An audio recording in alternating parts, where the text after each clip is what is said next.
Plusieurs semaines après l'arrêt des pluies dans la commune d'Abomey-Calavi, la voie adjacente au carrefour Bodje, du côté opposé du site de construction du nouveau marché de Kokotomé, est encore inondée. C'est une succession de pneus posés à la lisière de l'eau et quelques planches soutenues par des piquets qui servent de pont de passage aux riverains. Cette situation qui perdure depuis plusieurs années est doublée d'une insalubrité. Conséquence, les déplacements des riverains sont limités, des chantiers de construction d'habitations abandonnés, les activités commerciales tournent au ralenti et les riverains sont exposés aux affres des moustiques. La situation perdue depuis la ligne des temps, comme vous pouvez le constater.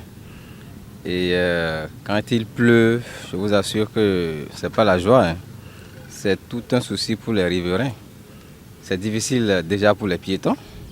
Alors, n'en parlons pas pour les motos, encore moins les véhicules. Carrément, moi, actuellement, ma moto elle est bloquée à l'intérieur depuis plus de 2 mois à cause de l'inondation. Et je suis obligé de prendre Zim pour faire un aller-retour, ce qui m'oblige à forcément les limiter. Ce qui ne m'arrange pas, mais bon, je n'ai pas le choix. On sait que généralement, à Cotonou et dans les environs, quand il pleut, c'est l'inondation partout.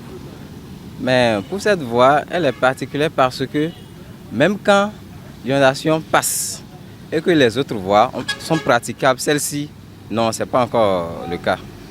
Ça a perdu encore des mois durant avant que vous ne commenciez à voir la terre ferme. Donc c'est ça qui est encore plus difficile et plus particulier pour ce qui concerne cette voie-là. Parfois même quand il pleut une seule fois, ça suffit pour que la voie soit impraticable. Et si vous avez la malchance de sortir le matin et que dans la journée il pleut, c'est que le soir à votre retour, vous garez au bord de la voie et vous commencez à réfléchir comment faire pour rentrer à la maison avec ma moto. Cette situation date du règne de Kérékou. Il y a très longtemps, Kérékou est passé, Yaïboni est passé, Soglo aussi, mais jusqu'à présent, personne n'y pense. Ce n'est pas bien. Pourtant, les autorités passent souvent par ici, mais elles ne disent rien. Fatigués de la situation, ils invitent les autorités à penser à la réparation de cette voie. Nous sommes à un grand carrefour, c'est une grande voie en plus. Le marché de Kokokodi qui est en train d'être reconstruit ici au carrefour Bodje, c'est tout juste à côté là. C'est une grande voie.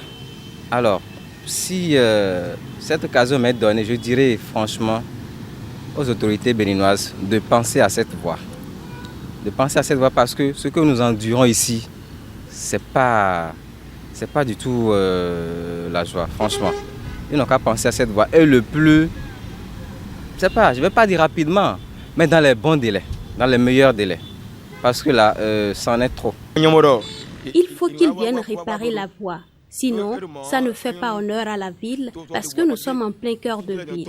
Plusieurs fois, des gens sont venus prendre des mesures, mais ils ne reviennent pas. Nous voyons tous les efforts de l'actuel président, mais il semble nous avoir oubliés. C'est pourtant une grande voie. Au cours de l'année scolaire, certains parents sont obligés de solliciter les services d'un passeur pour le déplacement des enfants pendant le temps de l'inondation.